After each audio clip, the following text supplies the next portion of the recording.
Bom dia, boa tarde, boa noite. Tá gravando agora? Tá gravando. Opa! Tudo bom com você que está me ouvindo agora?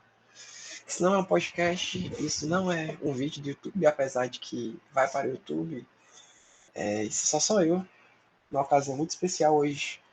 Mandei um blazerzinho às 10h37 da noite de uma quinta-feira, porque hoje eu, Arthur Maravas, professor de Geografia do Brasil, darei início ao nosso segundo semestre letivo de 2019, de 2020, do curso Paulo Freire.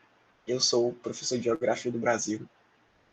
Eu desejo a todos muito boas-vindas a esse nosso segundo semestre de 2020. Vai ser muito legal, galerinha. Estou muito animado por ter até realmente o blazer aqui, porque é uma ocasião muito especial. Estou com uma das minhas camisas favoritas, que é a camisa do Mágico Joyce, com o Pink Floyd. E, enfim, infelizmente a nossa aula não pôde ser ao vivo, mas nos limites aqui do meu horário, a gente está gravando essa aula. Hoje a gente vai dar prosseguimento com o nosso curso, com a aula de urbanização.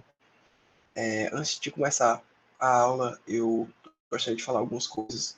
No primeiro semestre, a gente deu cerca de 18 aulas e viu várias coisas. Agora a gente teve recentemente a nossa revisão da matéria, que foi bem completa mesmo. E agora a gente vai dar prosseguimento com o segundo semestre. Nós vamos adotar esse segundo semestre agora, não só slides e áudio, mas também vídeo, e acho que facilita para todo mundo. Estou gravando aqui a aula do Google Meet, eu acho. Está gravando.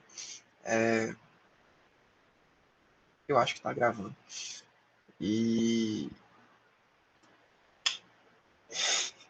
esqueci o que eu iria falar. E todas as aulas a partir de hoje vão ser assim, vão ser gravadas, com slide, com a minha falazinha no fundo. Não sei se todas eu vou meter o terninho, mas vamos ver no que é que vai dar, né? Desejar a você que está aqui umas boas-vindas. Aproveite o curso. Eu estou à disposição de você para o que precisar, certo? Falo muito rápido, mas o fato de ser online facilita isso, que você pode ouvir 2, 3 vezes a mesma aula e as minhas socas estão aqui comigo. Então, sejam muito bem-vindos. Estou à disposição no WhatsApp. E aí, para começar a nossa aula, hoje de urbanização, se o bichinho aqui quiser carregar, carregar, a gente vai falar o seguinte. A gente vai falar de alguns conceitos ligados à industrialização e às dinâmicas populacionais. Galerinha, vamos lembrar que no semestre passado a gente encerrou vendo dinâmicas populacionais. O que é que são dinâmicas populacionais? Perdão, estou meio adoentado. Dinâmicas populacionais são todas as influências do ser humano na natureza a partir do seu trabalho. Então a gente estuda e a gente viu todas essas relações do homem e da natureza, do trabalho, de uma forma muito mais ligada à geografia humana. Como assim, professor?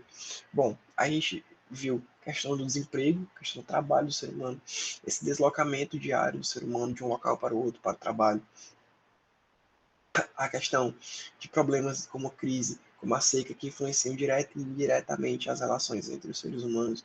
A gente viu como é que é a relação histórica dos trabalhadores no Brasil. A gente falou da industrialização no governo Getúlio Vargas. A gente falou sobre a própria criação da consolidação das leis trabalhistas, da vinda de imigrantes italianos, alemães, japoneses, na década de 30 e 40. A gente falou sobre essa miscigenação que teve da sociedade brasileira nos últimos anos. A gente falou da troca de influências que teve entre a região Nordeste e a região Sudeste, justamente porque surge essa relação de poder econômico. A gente vê, inclusive, que essa relação de poder ela faz com que o governo ele tem que se preocupar com uma questão muito séria, que é a questão das regiões. Como a gente estudou lá na nossa primeira aula de geografia, região é uma divisão nada mais do que política. Uma divisão política justamente porque a gente vê de uma necessidade do governo de ver as coisas daquela forma. Então, por exemplo, hoje a gente tem as 5 regiões: Norte, Nordeste, Sul, Sudeste e Centro-Oeste. Por quê? Porque são divisões baseadas, na necessidade do governo, 2, na troca de influências entre uma região e outra. Essa divisão acontece porque vocês podem ver uma padronização entre essas regiões. Como assim, professor, padronização? compare a região norte, nordeste com a região sudeste. Por exemplo, a região sudeste é a região mais populosa do Brasil. A região nordeste é a segunda mais populosa do Brasil. A região sudeste ela é muito industrializada. A maioria das indústrias brasileiras, principalmente focado no automobilismo e nas indústrias de tecnologia de ponta, focadas para exportação, elas estão na região. Enquanto a gente pensa que o Nordeste ele ainda é uma área muito agrícola, muito agrária. Por quê? Porque a gente faz parte de uma divisão internacional de trabalho, onde os países periféricos, que é o nosso caso, o Brasil é um país periférico, ele faz relações de troca de poder com os países centrais, Estados Unidos, Alemanha, França, Japão, União Europeia, enfim, Canadá, retornando para eles essa tecnologia, retornando para eles o capital. Enquanto o Brasil ele faz essa mesma linha de comércio com países periféricos de periferia, como a África, com alguns países subdesenvolvidos da África. E o que é que ele transporta para lá? Matéria-prima, transporta capitais também. Então, há essa troca. E são regiões baseadas em interesses. Então, tudo isso, tudo que a gente estudou no nosso primeiro semestre, vai estar ligado à questão de urbanização. Por quê, professor? Porque a gente vê que o nascimento da indústria, em 1930, o marco inicial da industrialização brasileira. Me perguntem por que o marco inicial da industrialização brasileira, eu relembro a vocês que no governo Vargas, que fez o golpe, ele nasceu, ele já pertencia ao governo, ele era militar. Então ele veio de dentro do governo e implodiu para dentro do próprio governo com um golpe. Então é um golpe. A revolução seria se ele viesse de fora, mas como ele vem de dentro, é golpe. Então Vargas, em 1930, ele surge com um golpe de Estado. Não estou afirmando se é legítimo ou não, estou afirmando se é um golpe. E a partir desse golpe, ele implementa a política de substituição das importações. Repito, a política de substituição das importações. Para vocês que a PSI, ou a política de substituição das importações, foi o início da industrialização brasileira. O Brasil parou de importar e passou a exportar produtos industriais. Começou a trazer imigrantes para que a matéria-prima ela pudesse ser utilizada nas indústrias, aumentasse o mercado consumidor e a mão de obra, essa mão de obra, aumentasse cada vez mais essa produtividade. Aquele famoso tripé que a gente conhece desde o início da história. Mercado consumidor, matéria-prima e energia. São esses três. Então, são muito necessários. Então, a partir de 1930, é o marco da industrialização brasileira. Em 1930, a gente tinha 30% da população brasileira, repito, 30%, 1930, 30% da população brasileira no meio urbano, 30% no meio urbano. Ou seja, 70% estava no meio rural. A partir do marco da industrialização brasileira, essa população, cerca de 30%, ela passa a aumentar. Relembro a vocês que lá nas dinâmicas populacionais a gente estuda uma coisa chamada pirâmide etária. A gente vê a evolução da pirâmide etária brasileira, da pirâmide etária europeia, a gente vê uma coisa chamada explosão demográfica. Relembrando a vocês que as explosões demográficas elas acompanham muito o crescimento industrial da população global. Por exemplo, a primeira explosão demográfica, o primeiro boom demográfico que a gente teve foi quando a população mundial saiu de 500 bilhões de pessoas para 1 bilhão de pessoas. Quando isso aconteceu, professor? Bom, isso aconteceu na primeira Revolução Industrial, lá em 1824, 1700 e pouco. Então, ocorreu essa explosão. Repito, não há uma data específica para uma Revolução Industrial, para nenhuma revolução. Você não diz, a partir desse dia, então, estava na Revolução. A gente pode marcar um marco. Por exemplo, a Revolução Francesa, que era da Bastilha. Mas a gente não pode chegar e falar que a Revolução Industrial possui um marco inicial, por exemplo, que tem uma data específica para começar. Ela é algo que acontece durante de tempo em tempo. Bom, e falando dessa explosão demográfica, a segunda explosão demográfica ela acontece na segunda Revolução Industrial. Na Revolução Industrial, que não traz mais máquinas para indústrias, mas sim a revolução do automóvel, dando uma transição desse mercado consumidor da Inglaterra e da França para os Estados Unidos. É onde a população mundial ela sai de 1 bilhão de pessoas para 2 bilhões de pessoas. E a terceira Revolução Industrial, pasmem, acontece exatamente a mesma coisa. A população mundial sai de 2 bilhões de pessoas e vai para 4 bilhões de pessoas. Então, é um fenômeno histórico que a gente vê esse conceito de aumento da população com a expansão industrial. No Brasil não seria diferente. No Brasil, em 1930, a população ela saía não só da zona rural para a zona urbana, mas a população da zona urbana, a partir de algumas condições que lhe foram dadas, eu vou dizer aqui algumas. Primeira, consolidação das leis trabalhistas. E o Vargas foi muito inteligente. Tem uma tese de doutorado muito boa, não vou lembrar agora o nome do autor, mas ele estava na faculdade de filosofia, história e ciências sociais, uma coisa assim, da faculdade de São Paulo, da Universidade de São Paulo, da USP. O nome da tese, vocês podem pesquisar no Google, vocês vão achar facilmente, é O Discurso Político do Governo Vargas. Discurso Político do Governo Vargas. E ele fala muito sobre essa parte da consolidação das leis trabalhistas e como isso foi uma manobra muito, muito inteligente do Vargas. Mas antes de continuar, vocês devem estar se perguntando, pô, professor, mas o senhor está falando assim tão rápido, tanta informação cuspindo para a gente que chegou agora, para a gente que está retornando agora e tal. A gente tem muita coisa para ver agora no segundo semestre. E eu tô muito animado, tô muito, muito animado, como vocês podem ver, para essas aulas. E, enfim, tem muita matéria para a gente ver, então eu vou falar. E a relação é justamente porque a urbanização e a industrialização, elas andam juntos. E nessa aula, e na próxima, então daqui a umas 4 aulas ainda, a gente vai focar muito em urbanização e industrialização. E o marco da industrialização, e isso vai ser o foco da nossa aula, a gente vai entender a indústria de base, o desenvolvimento da indústria de bens não duráveis e de bens duráveis, e de outros quesitos que são fundamentais para entender o histórico brasileiro de produção, de comercialização. Isso cai em todo vestibular, todo vestibular. Cai na prova da FUVEST, cai na prova da Unicamp, cai na prova do Enem, cai na prova da UES, todo vestibular cai. Não só em geografia, cai em história, cai em ciências, em sociologia. Vocês podem ver, pobreza. É um conceito muito estudado na geografia, na filosofia, na sociologia. Então, é uma interlocução com outras matérias muito necessárias. Bom, mas o marco inicial da industrialização brasileira, ele é fundamental justamente porque o Vargas ele manipula a população. A criação da consolidação das leis trabalhistas ela é benéfica e até certo ponto um marco. Na verdade, ele é um marco, porque até uns 5 anos atrás ela era a lei fundamental, era a lei trabalhista fundamental do direito brasileiro. Com a reforma trabalhista vinda do governo Temer, algumas coisas mudaram, mas ainda assim ela é um marco histórico brasileiro. E nessa tese do discurso político do governo Vargas, o autor ele argumenta que o Vargas ele foi muito inteligente porque ele conseguiu estatizar a pirâmide etária, a pirâmide social e econômica da população brasileira. A gente tem a pirâmide social clássica, né? As 3 classes sociais. Nobreza, os ricos, no caso, no governo Vargas, os burgueses, os médios proprietários e a população trabalhista.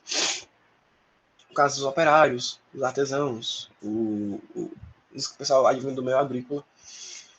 As leis trabalhistas, elas fazem com que as manifestações de 1917, 1918, 1919, 1920 do Brasil, que era uma repercussão do que acontecia na Rússia, na Inglaterra, por exemplo, lembrando que a Rússia recentemente já havia virado União Soviética, repercutiram no Brasil.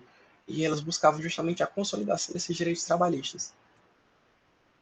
Lembrando que o direito trabalhista ele é o primeiro direito social, repito, o primeiro direito social garantido por algum governo brasileiro na história do direito brasileiro, o primeiro. Então, é um marco muito significativo. E ele enfatiza no sentido de, ele, ao dar condições, ao dar dinheiro para a população, ele impede que essa população vá para as ruas pedir mais, porque ele já tem. Pô, o cara vai trabalhar 8 horas por dia, ele vai trabalhar, ele não vai mais trabalhar à noite, o filho dele não vai mais trabalhar, ele vai ganhar 13º, ele vai ganhar férias, ele vai ganhar muitas coisas. E claro, quando a gente vê, principalmente em industrialização, que isso é uma manipulação muito boa. Vocês querem um exemplo? Comparem, por exemplo, o que aconteceu no modelo Fordista e no modelo Taylorista com o que aconteceu no modelo Toyotista e o que aconteceu no modelo Volvista. No Fordismo, a gente tem, como todo mundo sabe, uma escala, uma esteira de produção que já vem desde o Taylorismo. Pasmem, não sei se vocês sabiam disso, mas a esteira de produção ela vem desde o modelo Taylorista. E é muito estático. O trabalhador trabalhava 16, 18 horas sem condições insalubres. Sem conhecer toda a produção, ele fazia a mesma coisa. Como o filme do Charlie Chaplin é clássico, mas é necessário. O professor meu da faculdade fala que se é clássico, É porque tem alguma razão para ele ser clássico. E faz muito sentido. Ele passa lá 16, 18 horas, 20 horas repetindo a mesma tarefa, e no outro dia ele vai fazer exatamente a mesma coisa. E fica muito bitolado, fica muito doente. Quando a gente vai passar para o modelo toyotista e mais atualmente agora para o modelo volvista, o trabalhador ele não faz a mesma coisa todos os dias em um trabalho excessivo. Ele vai, primeiro de tudo, se qualificar. É uma coisa que a gente falou lá na aula de dinâmicas populacionais. Vocês, mulheres, falo para as mulheres porque é o marco principal que a gente tem no Brasil. Se preocupam agora que estão ouvindo essa aula, em ter filhos, vocês se preocupam em passar na faculdade, estudar, fazendo um pós, trabalhar, ter dinheiro e depois ter filho. A maioria de vocês, se não todo mundo, vai responder o número 2. É o mais claro, é o mais óbvio de todos. Isso é uma repercussão do modelo toyotista, do modelo volvista. O trabalhador, hoje, ele não é o cara que vai ficar repetindo, apesar de que existem alguns locais que fazem isso. Vai passar 10 horas fazendo a mesma coisa. Ele vai, primeiro, se qualificar. É a coisa mais importante de tudo. Ele se qualificando, ele vai ter noção de toda a produção. Não é mais uma produção em larga escala, é uma produção por necessidade. Então o cara ele vai lá e diz assim, eu não quero mais um Fusca preto. Lembrando que os carros eram Fuscas pretos porque o preto não gastava para fazer a cor. Era gastar menos para arrecadar mais. Hoje o cara diz assim, tá, eu quero meu carro vermelho com parte cinza, eu quero um motor desse tamanho aqui, eu quero botar um aro 25 no carro, suspensãozinha lá em cima e um somzão da porra. Pronto, vai ter o somzão da porra, o aro 25, suspensão lá em cima. Porque é baseado na necessidade. O trabalhador qualificado, ele conhece todas as partes, ele não vai ficar fazendo a mesma coisa. Ele pode até fazer a mesma coisa, tal.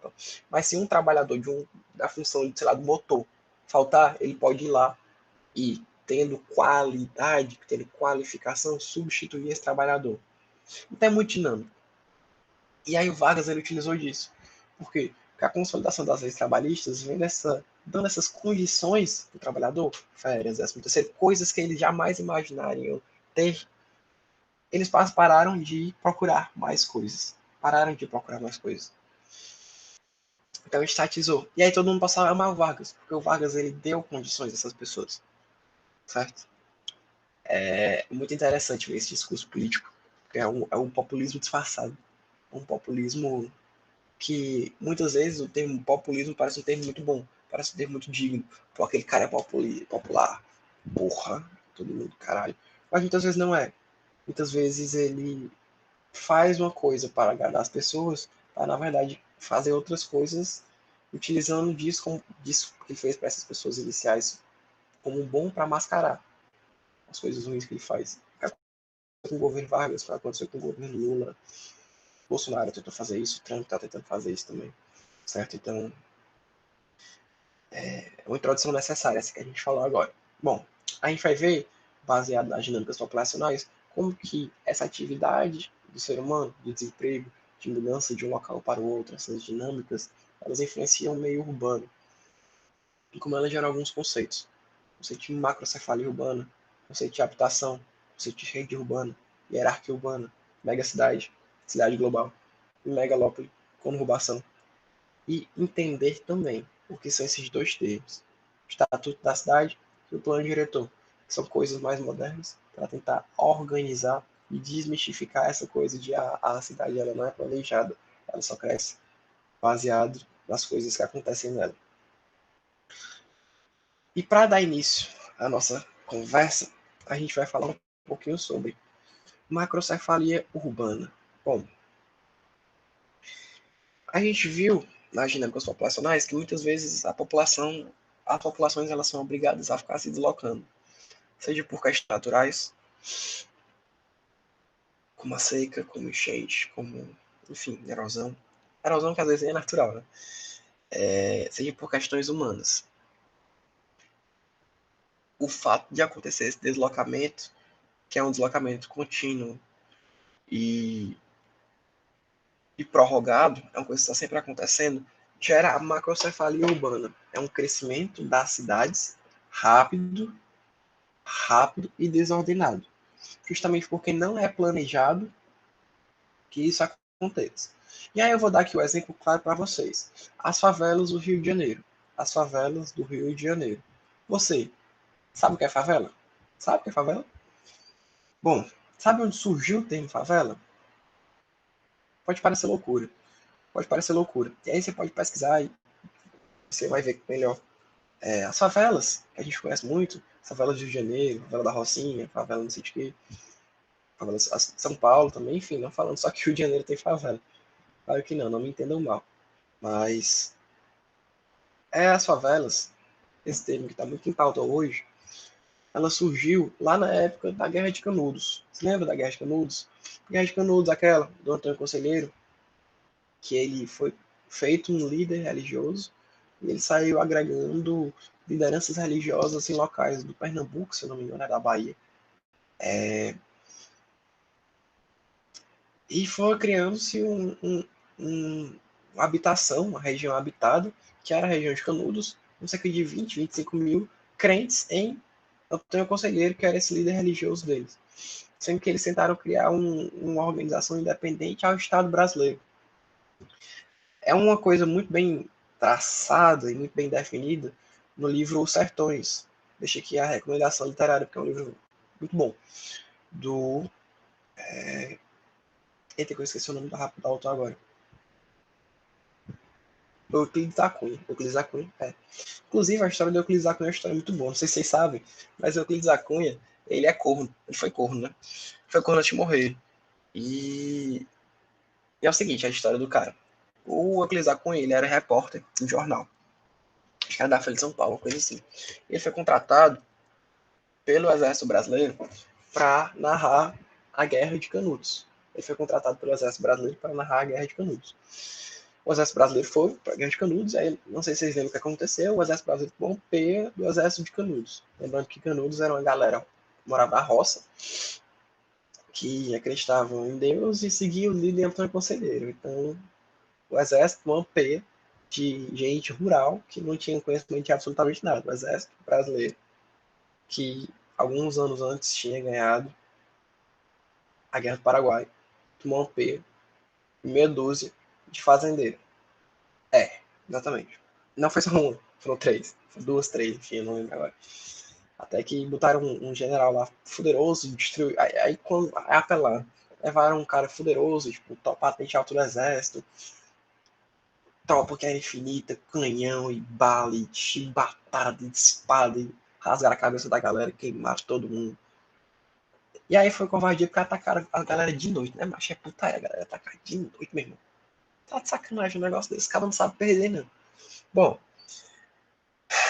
a história do Euclides da Cunha é o seguinte, ele foi para a Guerra de Canudos, narrar a Guerra de Canudos. Ele narra, são três livros divididos em três partes. O Homem, a Terra e a Seca, eu acho, eu não lembro o terceiro livro. É o Homem, a Terra e o outro não lembro. E aí ele volta para onde ele morava, no Rio de Janeiro. Quando ele chega na casa dele, ele vê o sobrinho dele se pegando com a mulher dele. Sim, ele vê o sobrinho dele se pegando com a mulher dele. Aí fica puto. Fica puto. E aí ele tenta matar o sobrinho dele, só que o sobrinho dele foge. Passa um tempo. Tá determinado dia, o Euclides com ele vai na feira. Super normal a história, super normal. Quem nunca vai na feira, né? Ele vai na feira e ele encontra quem? O sobrinho botou o chifre nele. O sobrinho dele vai lá e mata o Euclides Cunha. Aí a mulher de Euclides Cunha vai lá e fica com o sobrinho do Euclides Cunha. Maravilhoso, história tudo tá pra sair. Aí passa um tempo, quando a mulher chega na casa dela, né? Com o sobrinho. Né, o sobrinho tava na casa já. Ela pega. Quem? O sobrinho do Euclides Cunha pegando com outra bichinha na cama dela. Aí ele vai lá e mata a mulher do Euclides Cunha. E essa é a triste história do nosso grandiosíssimo autor brasileiro Euclides Cunha, que escreveu um livro inteiro. Todo mundo só conhece ele por esse livro. Bom, Tem favela, ele é denominado de Canudos, porque lá em Canudos existe uma planta chamada favela. Favela não é natural de casas assim. Favela é uma definição natural de uma planta da semente fava, da, da planta que produz fava. Aí o nome da planta, aí virou favela, porque era uma região que tinha essa planta. Depois que o Canudos foi destruído, essa planta ela foi levada para as áreas mais externas, mais afastadas do centro do Rio de Janeiro. Vocês me perguntam, pô, afastado por quê? Porque eu não lembro, não sei se vocês lembram, mas o Rio de Janeiro, ele passou lá na década de 1920, 1910, enfim, sou péssima história, por uma guerra sanitária. Lembra da guerra sanitária do Rio de Janeiro, né? Que pensava da guerra da vacina, gente morrendo e pessoas destruindo casa para tentar vacinar todo mundo e tal. Foi meio loucura no Rio de Janeiro. E a galera que morava no centro da cidade evacuou o centro da cidade justamente por conta dessa praga que teve lá no centro da cidade e porque estavam sendo destruídas as suas casas. Aí não tinha como morar no centro, eles foram morar na parte mais externa da cidade, onde tinha sido levadas essas plantas de canudo, chamada favela, que é a planta que produz a fava. E aí ficou o termo favela desse parte de favela. Então, macrocefalia urbana é isso, é um crescimento da cidade rápido e desordenado, certo? Que não é programado e que acontece baseado em um inchaço das cidades. É o caso que a gente tem, por exemplo, do Rio de Janeiro, de algumas áreas, claro, Rio de Janeiro, claro que seria o Rio de Janeiro, da Amazônia, da Amapá, Belém. Por que isso? Porque são regiões onde elas ficam muito próximas aos rios. Essa foto, por exemplo, ela é de Manaus. São regiões que ficam muito próximas aos rios. Então, chega um determinado momento que essas capitais elas já são tão grandes que elas não têm mais para onde crescer. Isso não é conurbação. Vou já falar o que é conurbação. E elas crescem tanto, não só por coisas econômicas, econômicas, produtividade, tá? Mas por realmente ter muita gente dentro da cidade.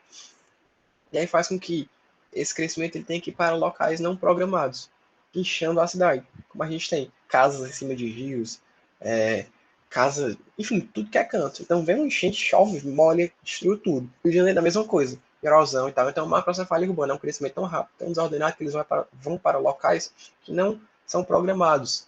E aí fica desordenado, fica feio, fica bagunçado, certo? Eu falei um pouco da China versus Brasil, né, o subtítulo, porque é um exemplo que a gente tem. Na China isso acontece muito. A China é o maior país em relação ao número de pessoas no mundo inteiro. Quase 2 bilhões de pessoas. Acho que é mais de 2 bilhões, sei lá. Uma coisa assim, mais de 1,5 bilhão de pessoas. E é tanta gente em tanto canto que as cidades elas são inchadas. Eu não falo dos principais centros urbanos da China especificamente, porque são áreas baseadas primordialmente na produção. Acontece muito aquela coisa do movimento pendular. O cara sai do interior da China, vai para uma cidade grande, volta no mesmo dia, volta no outro dia, ponto de trabalho, justamente para morar, criando o que a gente chama de cidade dormitório. A cidade onde eles moram, na verdade, vira dormitório, porque eles só vão para a cidade trabalhar, só voltam à noite para dormir, e no outro dia já voltam de novo para a cidade trabalhar.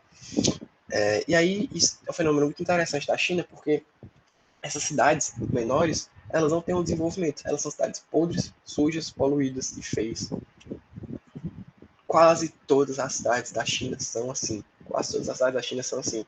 Então, na China é uma coisa muito bizarra, porque tem uns 3 grandes cidades, eu não vou lembrar agora quais são, que tem uma grande população, um grande número de pessoas, porque elas vão para trabalhar.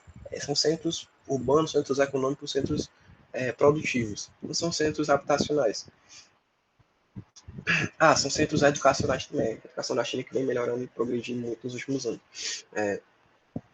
Polos tecnológicos, polos produtivos, mas não são polos habitacionais. E as cidades pequenas, justamente por ter tanta gente na cidade grande, eles são obrigados a voltar. As cidades pequenas, elas incham, faz uma macrocefalia urbana, as casas são cada vez menores. Se vocês verem, as casinhas da China é tipo menor que meu quarto. A casa da China é menor que meu quarto. Meu quarto nem é tão grande. Tem a foto minha atrás, inclusive. Fica feio, né? Gera essa macrocefalia urbana. Então na China você escolhe, você quer morar na casinha assim, num lugar sujo e tal, ou você mora no campo. Porque se você não tiver dinheiro, claro que se você tiver dinheiro, você apartamentozão na cidade grande, tá? Mas isso é realidade para poucos. A galera que estuda mesmo assim, se mata para estudar, eles têm que arranjar um local muito bom para morar, porque é tudo muito insalubre, tudo muito ruim, certo? Bom, e aí um pouco do que acontece da China em relação ao Brasil. Na China, a população ela cresceu muito na década nesses últimos 100 anos. 50 anos de hoje há 70 anos e a gente vai falar mais de 30 anos, 1950 a 2050. A gente tem que comparar com o Brasil. Esses números aí não estão certos, só quero que vocês veem em relação ao mapa, certo?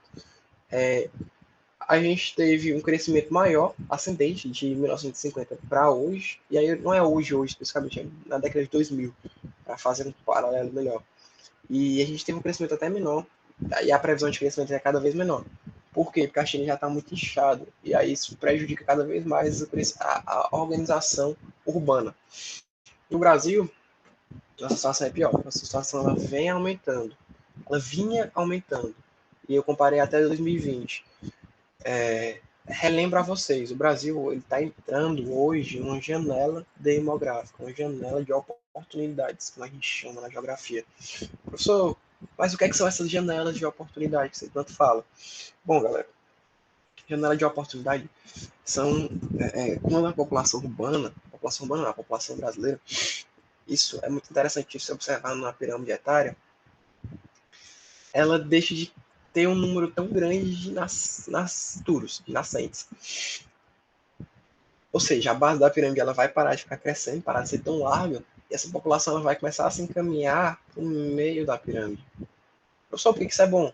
Porque vai deixar de ter criança, vai deixar de ter muita criança, essas crianças elas crescem, aí vão virando adultos, entrando no que a gente chama de população economicamente ativa. Repito, elas vão entrar no que a gente chama de população economicamente ativa, que é a população que pode trabalhar e pode contribuir para o Estado. Isso é muito bom, porque o Estado pode arrecadar mais, pode ganhar mais em cima disso. Qual que é a grande questão? Relembrando a nossa aula sobre dinâmicas populacionais.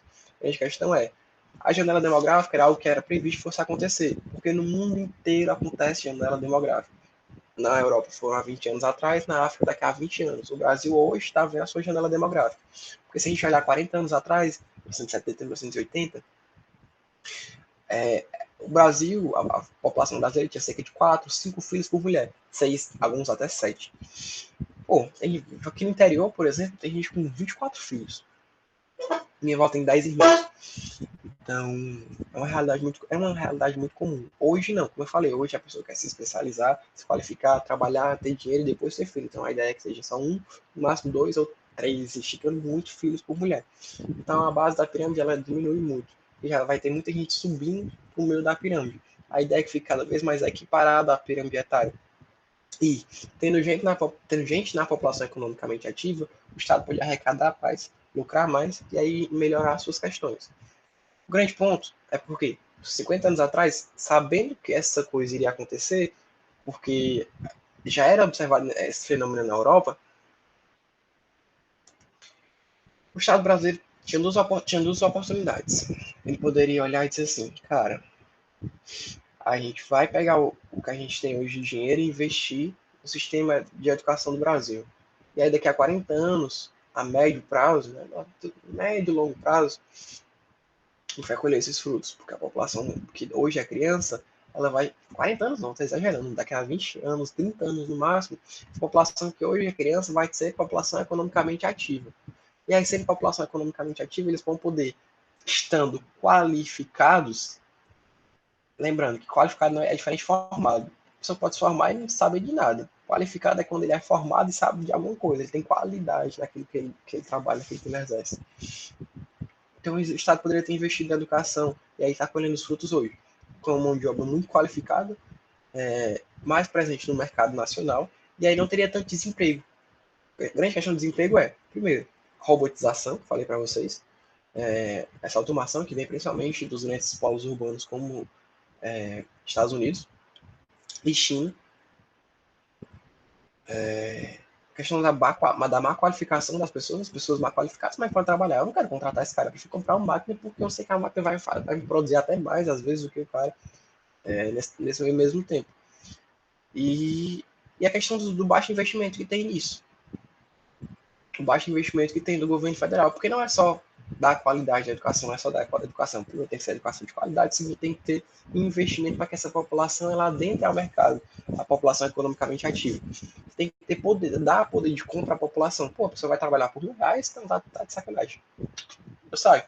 Porque, pô, R$ 1.000 não compra nada, cara. Tava vendo aqui, a pessoa com R$ 1.000 por mês, ela não consegue fazer uma autoescola.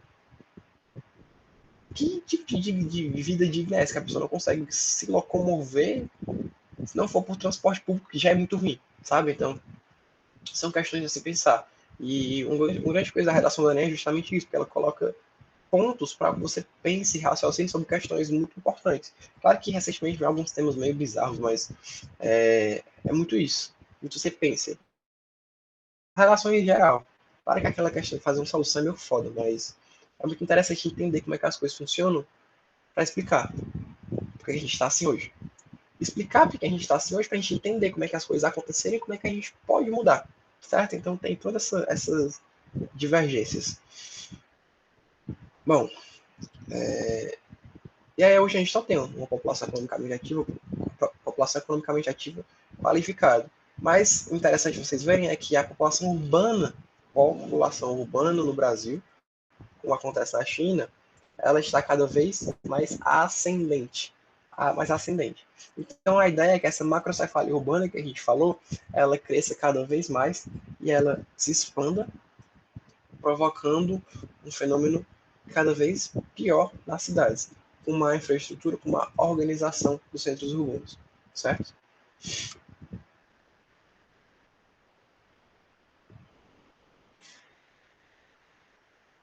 Eu não consigo ver quanto tempo de aula eu já dei. Cadê? Tem aqui quanto tempo de aula eu já dei? É, sei não quanto foi o tempo de aula não que eu dei não. Bom, eu vou dar aqui mais um pouquinho, a gente encerra já. Tá, e aí, como é que funciona essa mobilidade urbana, né? Que a gente falou tanto de deslocamento da população. A gente tem que primeiro entender as causas, como eu falei. Explicar para entender e entender para explicar.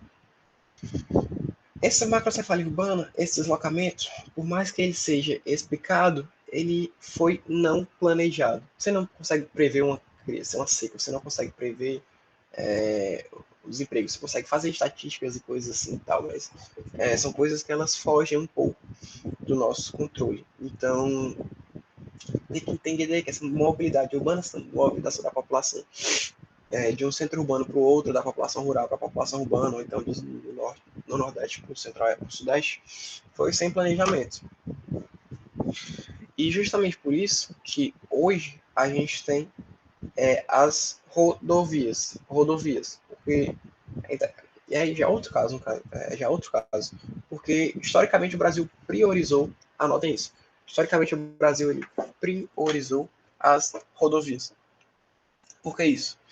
Lá na década de 1950, no governo do Juscelino Kubitschek, de política desenvolvimentista. Anote aí, Juscelino Kubitschek, desenvolvimentista. O que é que o doutor Juscelino Kubitschek ele fez? Ele, sendo desenvolvimentista, ele adotou um tripé na sua economia baseado na indústria de base, que já era o que vindo do governo Getúlio Vargas, a indústria de base, que ela é desenvolvida com capital estatal. Capital estatal. Capital nacional estatal, certo? Capital nacional estatal, ou seja, o Brasil vai investir em indústria de base. O que, são essas indústrias de base? Aço, ferro, alumínio, coisas para desenvolver a indústria, carvão, enfim, necessárias, a base da indústria, o que a gente chama de indústria pesada. Lá no governo de Juscelino Kubitschek, no governo de Getúlio Vargas, ele criou o quê? Companhia Vale do Rio Doce, que é a Petrobras, criou a COSIPA, e aí no Juscelino Kubitschek ele implementou mais. Ele era de Minas Gerais, então ele criou a Uzi Minas, que é a usina de Minas Gerais, também focado na produção de indústria de base. Ele focou o capital nacional privado, ou seja, que era privado nacional, na indústria de bens não duráveis. Professor, o que, são bens não duráveis? Bens não duráveis é coisa que não dura, roupa, comida, certo? Indústria têxtil e indústria alimentícia. Enquanto que o grande questão, porque esses dois o Getúlio Vargas já tinha. Getúlio Vargas já tinha, exatamente. O capital nacional privado e o capital nacional estatal. O Juscelino Kubitschek implementou o desenvolvimentismo. Desenvolvimentismo, o que é isso? Desenvolver a economia nacional baseada em investimento externo. Repito, desenvolver a economia nacional baseada em um investimento externo. Então agora a gente não fala mais de capital nacional, seja nacional privado ou nacional público, estatal, enfim. A gente fala de capital externo, capital externo. Desenvolver a economia nacional baseada no capital externo. Isso é o desenvolvimentismo. Desenvolvimentismo foi implementado no governo JK e aprimorado no governo dos militares. O Juscelino Kubitschek, ele, por meio do investimento externo, capital externo, ele desenvolveu a indústria de bens duráveis no Brasil. Bens duráveis, professor, o que, são bens duráveis? Coisa que dura, você compra hoje e ele vai usar 10 anos, 15 anos, sei lá, por mais tempo. Exemplo para você, e aí foi o foco brasileiro. Primeiro, indústria automobilística. Indústria automobilística. As indústrias de carro vieram para o Brasil. Você pode olhar aqui no ABC Paulista, que é a grande polo industrial brasileiro. ABCD já hoje, né? São José dos Campos e tal. Tem um grande desenvolvimento tecnológico focado, já historicamente foi focado no automobilismo. Ford, Fiat, General Motors, enfim, outras indústrias, e isso é muito bem expresso no livro do Boris Fausto, História do Brasil. Vocês podem dar uma olhada, bem da Universidade de São Paulo. Muito bom, acho que tem PDF na internet. Se não tiver, podem me procurar que eu passo o PDF para vocês.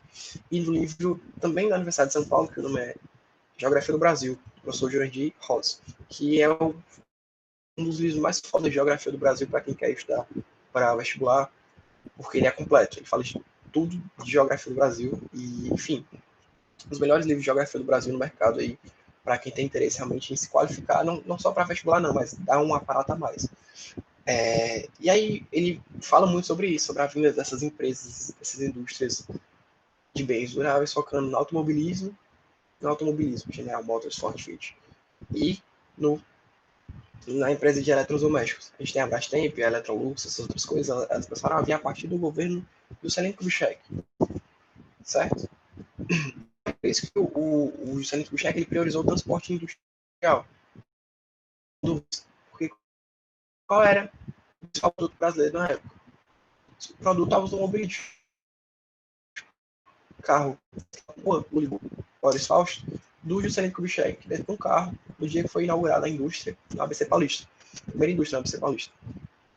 A partir desse momento, o Brasil ele troca o modelo ferroviário, tiraram as ferrovias, pararam de investir em ferrovias. Lembrando que ferrovias, o custo ele é alto para colocar as ferrovias, porque é ferro, gasta mais, é indústria de base, mas é baixo para manter.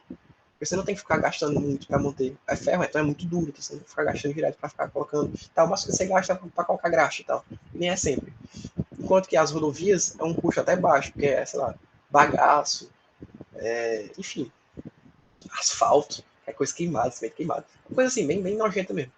Mas você tem que gastar muito para ficar reformando, colocando de novo, e adaptando, fazendo buraco, colocando. Enfim, então é um gasto bem maior. Foi uma burrice, porque parou-se de investir totalmente em ferrovia. Você não vê ferrovia no Brasil hoje. Enquanto você olha para a Europa, você pega um trem na França e você anda a Europa inteira. Isso não significa que eles não têm um carro. Não significa que eles não têm um carro. Faz até mais sentido, porque os países da Europa são pequenos, então eles têm sempre, andam sempre de trem para não atrapalhar tanto o trânsito das cidades. Enquanto o Brasil não tem isso. O Brasil desde sempre ele foi rodoviário, até hoje o investimento é em rodovias. Há de se pensar em trazer ferrovias, mas nada demais. E as outras hidrovias, enfim. É muito difícil porque o Brasil é muito extenso, então demorarem muito para chegar de um lado a outro. Está explicado porque o Brasil não investe em ferrovias, certo? E aí o próximo ponto, justamente, baixo investimento em ferrovias e um outro viário tardio. Só em 1920 que o Brasil começou a investir em outro viário. Bom, essas foram as causas. Sempre para entender as consequências, a gente tem aumento dos congestionamentos. Tem muito carro nas ruas. Aí vindo principalmente dessa política do Juscelino Kubitschek de colocar carros e também, justamente porque tem mais congestionamento, tem mais carro, tem mais poluição, vai aumentar o tempo gasto. Você vai demorar mais para chegar de um local para outro. Por Fortaleza, você pode pegar um metrô e chegar lá, nem sei onde é que tem metrô. Você pega um metrô ali no Pan-Americano, sei que tem. Eita, caralho. E vai até, porra, até o centro. E gasta 5 minutos. Isso aí, é bem rápido. Você pode pegar um carro e ir do Pan-Americano pro centro você gasta meia hora. Então, é um gasto elevado de tempo, é um gasto elevado de dinheiro para comprar um carro, para ficar colocando gasolina, que hoje está mais, assim, acho que R$6, coisa assim. E aumentar a poluição. Você fala de aumentar a poluição também, que a gasolina é algo que polui muito, muito mesmo. Mesmo com o motor híbrido, coloca álcool e gasolina, o álcool ele acaba mais rápido, se estudar em química isso, e não é tão benéfico, por mais que seja mais barato, que a gente tem que ficar colocando mais e mais e mais. Então, acaba que é meio foda essa questão, porque não tem outra forma. Você vai ter que comprar carro, você vai ter que andar de carro, de metrô, né, ou de ônibus. Não tem outros métodos. Pô, ônibus, carro. Avião é muito caro.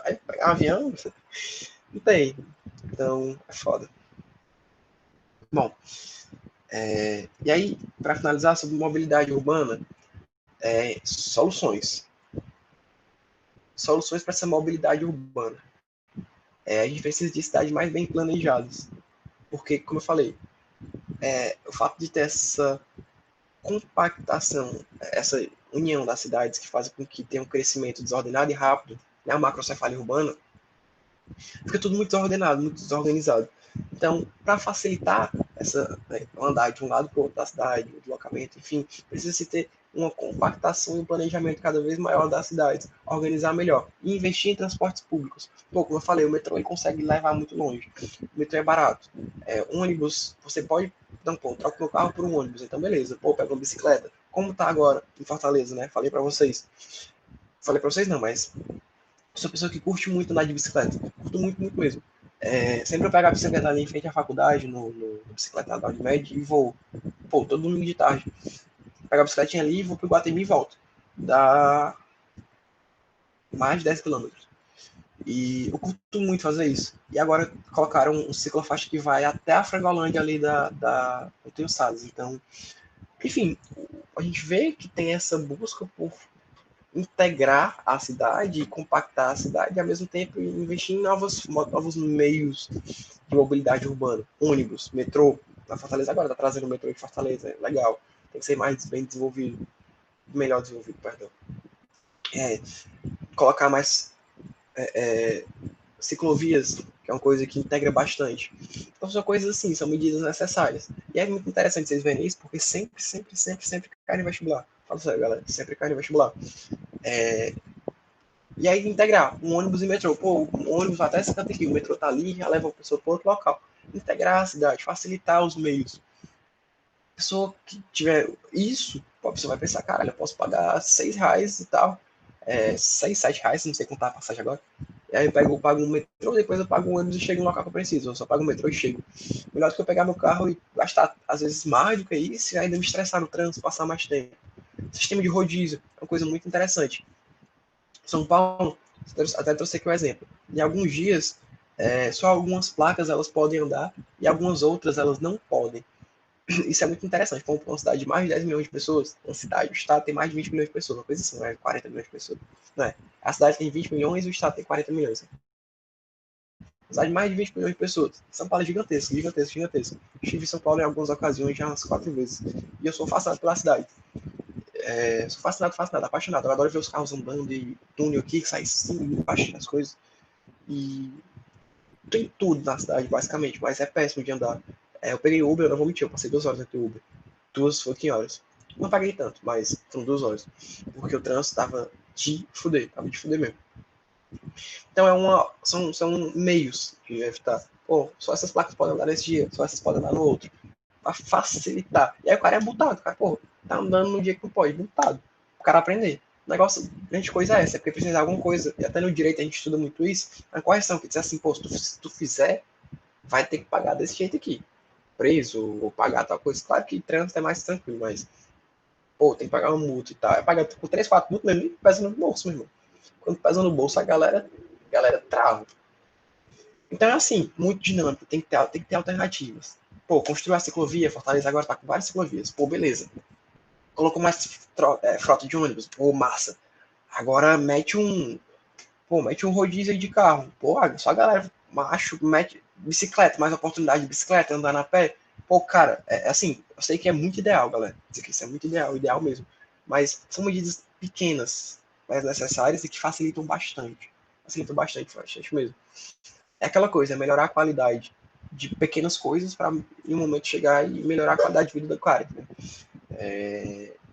E tirar, desmistificar um pouco dessa ideia, porque a galera que não anda de ônibus tem muita ideia de, porra, galera, nojento. Tudo bem que até que é, mas não quero andar aí. Não quero, não quero. É desconfortável, sabe, cara? É desconfortável, é desconfortável pra quem anda, é desconfortável pra quem não anda. Porque fica cada vez mais segregado.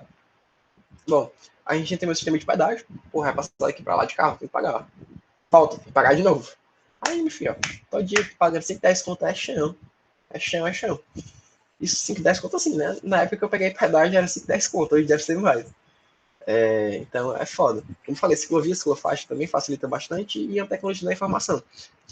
Coisas para integrar. Como tem um aplicativo, meu ônibus Fortaleza. Pô, abre aqui o aplicativo, sei que o ônibus tá chegando aqui a 5 minutos. Porra, eu posso sair de casa só daqui a 2 minutos, se a parada for na esquina lá de casa. Sei lá, o ônibus chega daqui a meia hora. Não, beleza, então vou aqui trabalhar mais um pouquinho. Então vou meter uma bicicleta para chegar mais rápido.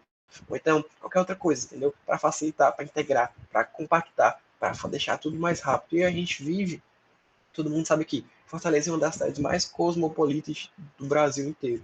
É uma que tem a maior integração de culturas, que tem a maior integração de línguas, tem gente do mundo inteiro em Fortaleza, japonês, chinês, coreano.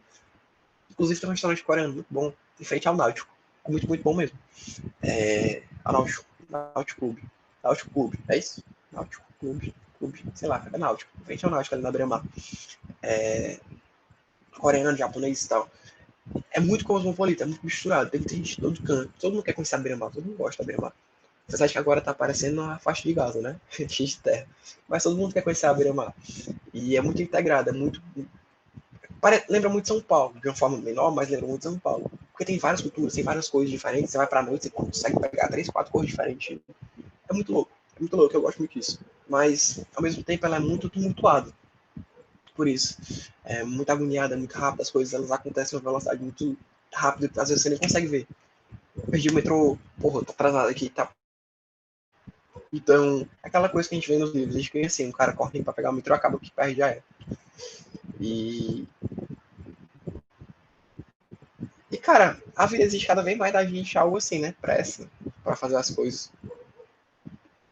E eu gosto muito dessa imagem porque ela traz muito uma ideia de consciência da necessidade de cada um, da tarefa de cada um e como fazer o melhor para mudar a situação ao seu redor. Então, por mais que seja muito óbvio, parece muito discurso de coach, essa questão de mobilidade urbana, cai muito, cara, muito mesmo no Enem. Já vi 3, 4 redações da Costa embaixo de mobilidade urbana de redação do Enem. De prova também, questão que sempre tem questão de mobilidade urbana. Tem um TC aqui de 40 questões sobre urbanização. Então, assim, é necessário, cara. É necessário. Eu falo muito do Roberto Cláudio porque eu gosto muito de andar de bicicleta. Tipo, e ele colocou muito ciclofaixa em Fortaleza. Isso foi muito bom. Por mais que a galera que anda de carro reclame sempre, porque corta um pedaço da rua, mas tem que aprender, meu irmão. Pô, pega um ônibus, para de andar de carro, pega a bicicleta, cara. E facilitar a minha vida aí, porque sempre eles correm com a minha pedaço da ciclofaixa. É foda, é foda. Inclusive, um dia eu passei por cima de um carro. Tava na Santos Dumont, voltando. Santos Dumont, contramão, né? Contramão. Mas eu tava na ciclofaixa. Ciclofaixa não tem contramão, é ciclofaixa, meu filho. Aí o carro botou as 2 rodas em cima da ciclofaixa. Eu fiz o quê? Eu passei. Ele continuou e eu trisquei. Aí abaixou a lateral do carro dele. Ele ficou gritando comigo e eu fui embora. Se ele quisesse me pegar, que se foda, né? Tava lá. Bom. E é isso, galerinha. Essa é a nossa aula de hoje. Para aqui de compartilhar tanto. Vocês me olharem. Fazer aqui a despedida. Meti aqui o terrinho. Tá coçando muito aqui atrás. Essa foi a nossa aula de hoje, de urbanização. A gente vai finalizar ela na próxima semana. Espero eu. Eu vou adotar esse método, como eu falei para vocês, nas próximas aulas. Vai ser tudo com vídeo, tudo com slide. Vou colocar no YouTube, vou colocar lá no Google Classroom. E estou presente com vocês lá no WhatsApp também, para quem precisar de ajuda, para quem quiser tirar qualquer dúvida. Me coloque realmente à disposição. Eu sei quão difícil está sendo para todo mundo, mas saber que tem alguém lá para contar, saber alguém que está lá para lhe ajudar, é sempre muito bom. E eu tô aqui à disposição de vocês, tá certo? Tudo, quiser conversar, quiser resolver questão, quiser, ou sei lá, quiser que eu ajudar, tô à disposição, tá certo? Eu desejo a todo mundo uma boa semana, desejo a todo mundo um bom descanso. Espero que todo mundo esteja bem. E até a próxima semana. Valeu, galerinha. É isso. E até a próxima.